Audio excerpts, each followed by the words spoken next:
अस्सलामुअलैकुम। उम्मीद करती हूँ आप सब लोग खैरियत से होंगे। Welcome to a new day, new video and a new vlog.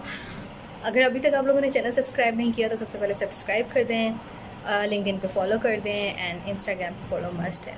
तो आज के जो टॉपिक है उसमें मैंने ये डिस्कस करना है कि कौन कौन से डॉक्यूमेंट्स हैं जो स्कॉलरशिप के लिए या फर्दर आपने कहीं परस्यू करना है, आपने फ़ॉरेन कहीं स्टडीज़ के लिए जाना है तो कौन कौन से डॉक्यूमेंट्स रिक्वायर्ड है। तो सबसे पहले तो बहुत सारे स्टूडेंट्स ये कंफ्यूज होते हैं कि हम एफएससी के बाद हमें जाना चाहिए या हमें बैचलर्स के बाद जाना चाहिए या एमफिल के बाद जाना चाहिए। तो आपको जो भी अपॉर्चुनिटी मिलती है, चाहे वो एफएससी के बाद मिलती है या चाहे वो बैचलर्स के बाद मिलती है, तो आपको उसको अवेल कर लेना चाहिए। तो सबसे बेस्ट ऑप्शन है कि आप स्कॉलरशिप पे जाएं कहीं और फुली फंडेड हो स्कॉलरशिप, वहाँ पे आपको बहुत सारा स्टाइपेंड भी मिल रहा हो। तो इससे बेस्ट अपॉर्चुनिटी और कोई भी नहीं हो सकती।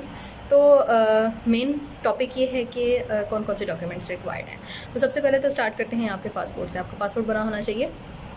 पासपोर्ट के बाद आपका इंग्लिश जो है वो आईडी कार्ड होना चाहिए। आईडी कार्ड के बाद आपकी मैट्रिक से स्टार्ट करते हैं। मैट्रिक की डिग्री होनी चाहिए और विद डिटेल मार्कशीट। इंटर की डिग्री, इंटर की डिटेल मार्कशीट होनी चाहिए। उसके बाद अगर आप फर्दर परस्यू करना चाह रहे हैं बैचलर्स की डिग्री के लिए फॉर फॉरेन स्टडीज़, तो आपका एनएससी भी लेना पड़ेगा अपने, जहाँ से भी आपने 22 जो भी आपका बोर्ड होगा, जहाँ से भी आपने अपना मैट्रिक और इंटर किया।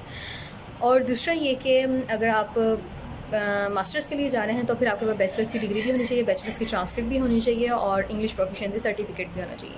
ये तीन वो चीज़ें हैं जो आपकी यूनिवर्सिटी आपको प्रोवाइड करती है। और उसके बाद अगर आप पीएचडी के लिए जा रहे हैं तो डेफिनेटली आपके पास एमफिल की डिग्री और एमफिल की डिटेल मार्कशीट या ट्रांसक्रिप्ट और एनओसी भी होना चाहिए। तो ये वो सारे डॉक्यूमेंट्स हैं जो रिक्वायर्ड हैं।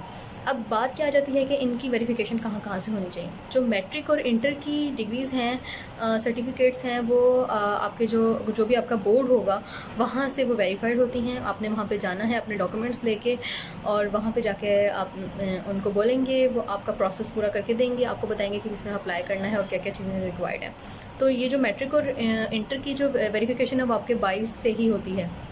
अब क्योंकि मेरा 22 मुल्तान था तो मेरी वेरिफिकेशन 22 मुल्तान से हुई सारी। जैसे ही आपकी अपने बोर्ड से वेरिफिकेशन हो जाएगी तो वो साथ में ही आपको एक इन्वेलप देते हैं जिसको वो आईबीसीसी के लिए भेजते हैं। तो आईबीसीसी जो भी फॉरेन स्टडीज़ के लिए जा रहा है उसके लिए आईबीसीसी से वेरिफिकेशन होना ज़रूरी होती है। तो जैसे ही आईबीसीसी के लिए आप वॉक इन भी करवा सकते हैं और थ्रू टीसीएस भी भेज सकते हैं। तो मैंने टीसीएस के थ्रू भेजा था और 15 डेज़ के अंदर जो है मेरी डिग्री वेरीफाई होकर मेरे घर आ गई थी। उसके बाद आपका दो चीज़ें हो गई जो आपके 22 से होंगी और आईबीसीसी होंगी, जो कि मैट्रिक और इंटर की डिग्रीज़ हैं। उसके बाद आ जाते हैं अपनी यूनिवर्सिटी की डिग्री। आपने जहाँ से भी अपनी यूनिवर्सिटी की डिग्री ली है, जहाँ से भी आपने ट्रांसक्रिप्ट लिया है, उसको सबसे पहले अपनी यूनिवर्सिटी से वेरीफाई करवाएंगे। यूनिवर्सिटी से दोनों चीज़ें वेरीफाई होंगी, ट्रांसक्रिप्ट भी और डिग्री भी। जब वो दोनों चीज़ें वहाँ से वेरीफाई हो जाएंगी तो उसके बाद वो एचईसी की तरफ जाती हैं। एचईसी से आपने अपॉइंटमेंट लेनी होती है। इसके ऊपर भी मैं एक डिटेल वीडियो बनाऊंगी जिसमें मैं आपको कंप्यूटर के थ्रू, लैपटॉप के थ्रू बताऊंगी कि उसमें अप्लाई किस तरह से करते हैं, अपॉइंटमेंट किस तरह से लेते हैं और किस तरह से हम वॉक इन जो है वो अटेस्टेशन करवा सकते हैं या फिर हम टीसीएस के थ्रू भेज सकते हैं और उसके लिए कौन कौन से डॉक्यूमेंट्स रिक्वायर्ड है। तो एचईसी से वेरिफिकेशन होने के बाद जो है आपके पास सारे डॉक्यूमेंट्स प्रिपेयर हो गए। उन सारे डॉक्यूमेंट्स को आपने लास्ट स्टेप पे लेके जाना है मोफा। अब मोफा इस्लामाबाद में भी है और आई थिंक कराची में भी है। तो मोफा जो है वो मिनिस्ट्री ऑफ फॉरेन अफेयर्स है। वहाँ वो लास्ट स्टेप होता है जहाँ से आपके सारे डॉक्यूमेंट्स जो हैं वो आखिरी दफ़ा जो है वो वेरीफाइड होते हैं। उसके बाद फिर आपके सारे डॉक्यूमेंट्स प्रिपेयर हो चुके हैं, आप कहीं भी अब फॉरेन स्टडीज़ के लिए अप्लाई कर सकते हैं। तो अगर आप लोग अब अपनी स्टडीज़ के लिए स्कॉलरशिप पे अप्लाई करना चाहते हैं तो सबसे पहले ज़रूरी है कि आप ये डॉक्यूमेंट्स प्रिपेयर करवा रहे हैं। उसके बाद आप जहाँ भी आपको जो भी स्कॉलरशिप मिलती है वहाँ पे आप अप्लाई कर सकते हैं।